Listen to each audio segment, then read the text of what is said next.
এই বিয়ের কথা আগে কেন বলিসনি? বলে পরে তোমরা রাজি হবে না, সেই জন্য না বলে বিয়ে করে নিয়েছি। তো এবার কি বলছিস? এখন কি আমরা এই বিয়েতে রাজি হয়ে যাব?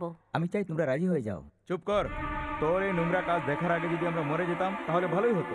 এই সময় মরার কথা কেন বলছেন দাদা? আপনারা বড়, আমাকে আশীর্বাদ দিন। হ্যাঁ দাদা, দিয়ে দিন না। মুখ বন্ধ কর। এটা তুই কি করলি? একটা কাজের মেয়েকে বিয়ে করে তুই ঘরে নিয়ে এলি। সেটা নয় দাদা, আমার কথা বোঝার চেষ্টা করো। তোর কথার মধ্যে বুঝার কি আছে? মামা যখন সম্বন্ধ নিয়ে এলেন তখন তুই বারণ করলি। আর এখন এই ভিখারির মেয়েকে বিয়ে করে আমাদের বাড়িতে নিয়ে এসেছিস। আমাদের ঘরের কাজের মেয়েটাকে আমাদের ঘরে বউ করে নিয়ে এলি। আমাদের বংশটা দেখ আর তাদের বংশটা দেখ।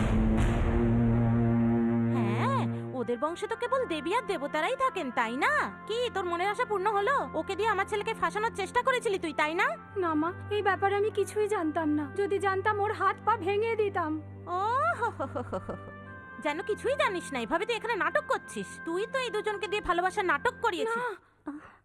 এমন ছেলে খুঁজে বের করলি যার 15 দরকার নেই, বিয়ের খরচেরও দরকার নেই। কেননা এখানে সবকিছুই আছে, সেই জন্যই তুই আমার ছেলেকে ফাঁসিয়েছিস। দেখলি তো, তোর জন্য আজ সব মান সম্মান হারাচ্ছি। আজ পর্যন্ত আমাদের এরম কথা কেউ বলতে পারেনি, কিন্তু তুই আজ আমার সম্মান মাটিতে মিশিয়ে দিলি। তুই আজ আমাকে আমার মেয়ে হবার ভালোই মর্যাদা দিলি। মা,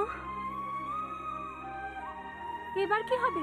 এই বাড়িতে তো গ্রহণ লেগে গেছে। যদি ও এখানে থাকে তাহলে আমি আর এই বাড়িতে থাকবো না। আমিও থাকবো না। দাঁড়াও, তোমরা এখান থেকে কেন যাবে? ওকে চুলের মুঠি ধরে এই বাড়ি থেকে বের করে দাও। এই বিয়ে আমি কিছুতেই মানি মা, না। তুমি পাগল হয়ে গেছো নাকি? হ্যাঁ রে, আমি সত্যিই পাগল হয়ে গেছি। এরকম বলো না আদিত্য, মামা, আপনি মাকে বুঝেন না।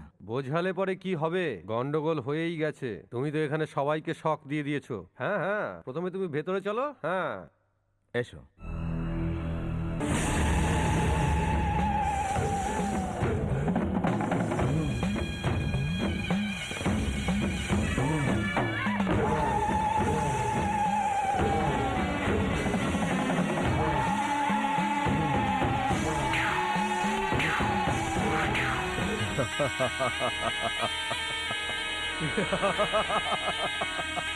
দেখুন বাবা, দেখুন, যেদিন তোমার স্বর্গবাস হয়েছে সেদিন থেকে আমি আমার রক্তে সাপের বিষ মেশানো শুরু করে দিয়েছি।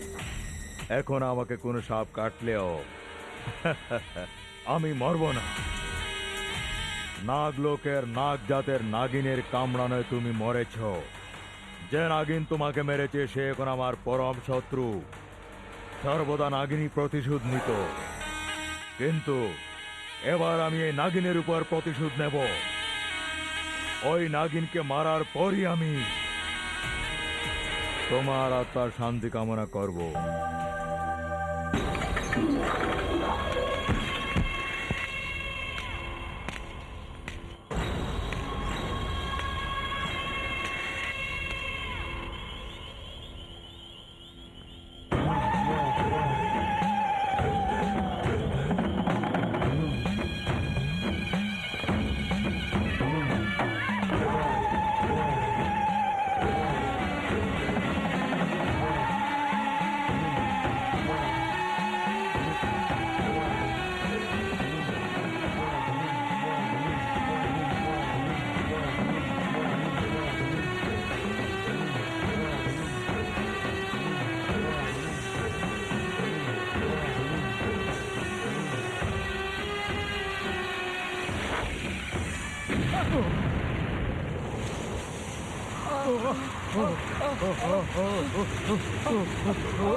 এই যে ঘরের নতুন বউ, কোথায় যাচ্ছিস? মন্দিরে যাচ্ছে। সেজেগুজে হয়তো অন্য কোথাও যাচ্ছে।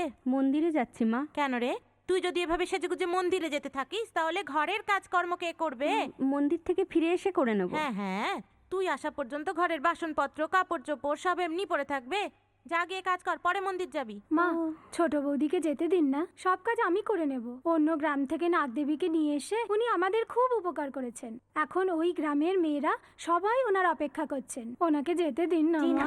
আবার যদি তুই আমার কথার উপরে কথা বলিস, তোর মুখ থেকে জিভটা টেনে বার করে তোকে বোবা বানিয়ে রেখে দেবো, জেনে রাখিস। ওকে কিছু বলবেন না মা, মন্দির থেকে ফিরে এসে আমি করে নেব। এই দাঁড়া, মার না খেলে আমি দেখছি তুই শুনবি না। এত বোঝানোর পরেও তুই মন্দিরে যাওয়ার জেদ করছিস। আজকে তোর উপোস না?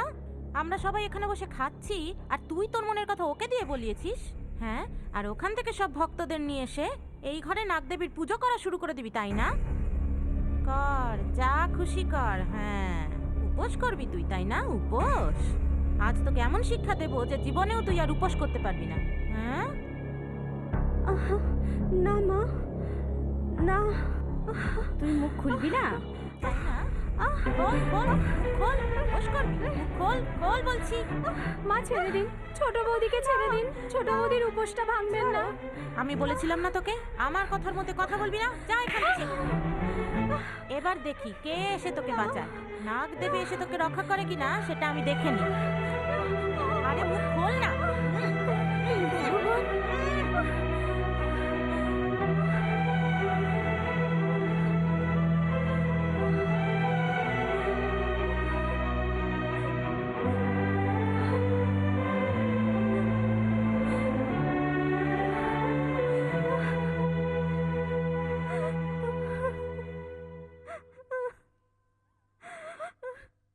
লক্ষ্মী দিদি, কেঁদো না তুমি। জানো এবারে সবাই এরকম বদমাইশ। এটা তুমি মনে রেখো না। তুমি তাড়াতাড়ি মন্দিরে যাও, পূজার সময় চলে যাচ্ছে। বুঝতে পারছি না কি করব। আজ নাগদেবীকে দুধ খাওয়ানোর কথা ছিল, সেই কথা মনে রেখে আজ আমি উপবাস করেছিলাম, কিন্তু আজ আমার উপবাস ভেঙে গেল। এখন আমি কি করব? ছোট বৌদি, তুমি জেনে শুনে তো কিছু খাওনি। তোমাকে ওরা জোর করে খাইয়ে দিয়েছে। এই পাপ ওদেরই লাগবে, কেননা নাগমাতা তো সবই জানেন। ওই মন্দিরে সবাই তোমার জন্য অপেক্ষা করছে। তুমি তাড়াতাড়ি যাও।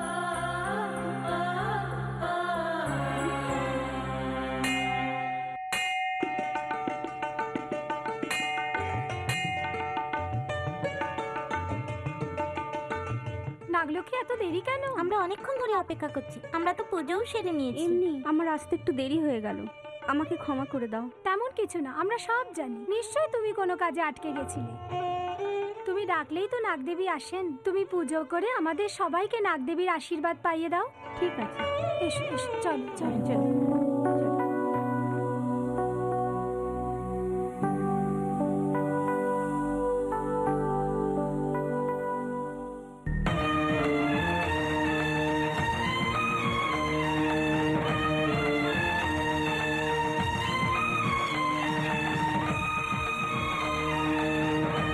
হে মা নাগদেবী, আমাদের গ্রামের উপর তুমি কৃপা দৃষ্টি নিয়ে এসো মা।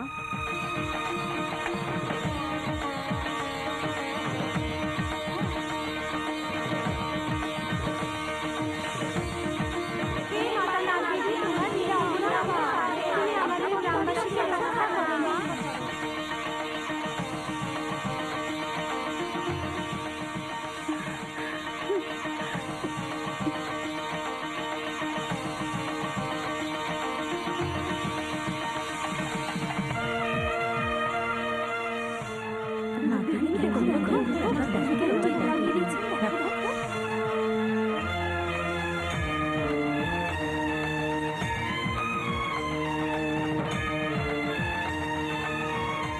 হে মা, আমার শাশুড়ি আমাকে আটকাতে চেয়েছিলেন, ওনার এই ভুলকে তুমি ক্ষমা করে ওনাকেও আশীর্বাদ দাও মা। দেবী মা, আমার দিদিদেরকেও তুমি আশীর্বাদ প্রদান করো, যেন ওরাও সবসময় সধবা থাকে।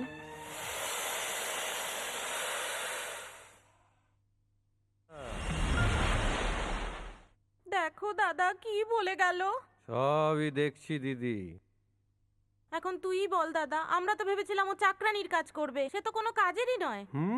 আর আমি এখানে একদম থাকবো না, আমাকে তোমার সঙ্গে নিয়ে যাও বাবা। আমাকেও সঙ্গে নিয়ে চলো না বাবা।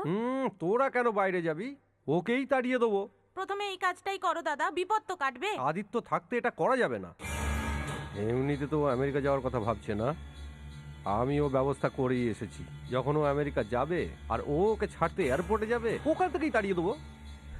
আর এরপরে ওই ক্রোড়পতির মেয়ের সঙ্গে আদিত্যর দ্বিতীয়বার বিয়ে দিয়ে দেবো। আহাহাহা, কি ভালো কথা, কি ভালো কথা। সিঙ্গাপুর থেকে ফোন এসছে? না, জাপান থেকে। ও, হ্যালো।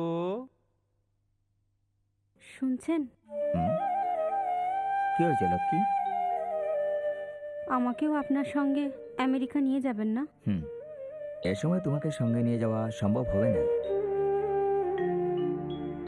যদি আপনি আমার সঙ্গে এ ঘরে না থাকেন তাহলে আমার উপর অত্যাচার হবে। চিন্তা করো না, আমেরিকা গিয়ে আমি প্রথমে সবকিছু ঠিক করার পর ভিসা নিয়ে আসবো আর তোমাকে নিয়ে যাব, ঠিক আছে? হুম। শোনো লক্ষ্মী, আমাদের উপর বাড়ির লোকের রাগ এখনো কমেনি। ওনারা যাই বলো না কেন, তুমি নিজেই একটু অ্যাডজাস্ট করে নিও। ঠিক আছে, আমি আর কিছু বলবো না। Lakshmi, thank you very much. America পৌঁছে আমি তোমাকে ফোন করবো। হুম হুম।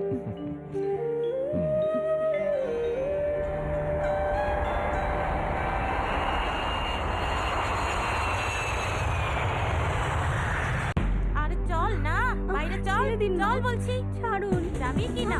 চল, চল বলছি, চল, চল, চল মা। আমি তোকে আর 1 মিনিটও এখানে থাকতে দেবো না। চল বলছি, চল। আমার ছেলেকে ফাঁসিয়ে তুই বিয়ে করেছিস, 1 মিনিটও তোকে আমি এখানে থাকতে দেবো না। চল, চল বলছি। আজকে তোকে বাইরে বের করেই ছাড়বো, কোনো অবস্থাতেই তোকে এই বাড়িতে থাকতে দেবো না।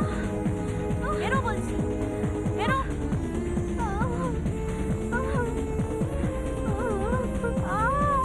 চলে যা এখান থেকে।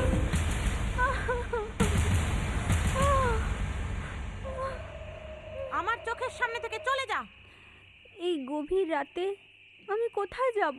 কোনো কুয়োতে গিয়ে ডুবে মর। ওনার না থাকা অবস্থায় এভাবে আমাকে বের করা, সেটা কি ভালো হবে? সে থাকতে তোকে বের করতে পারবো না, সেই জন্যই তো বের করে দিচ্ছি। কিন্তু এটা কোথাকার ন্যায় মা? এই ঘরের বউ সেজে এসে তুই কি ন্যায় করেছিস? আমাদের পরিবারের সঙ্গে যুক্ত হয়ে এটা কি তোর ন্যায়?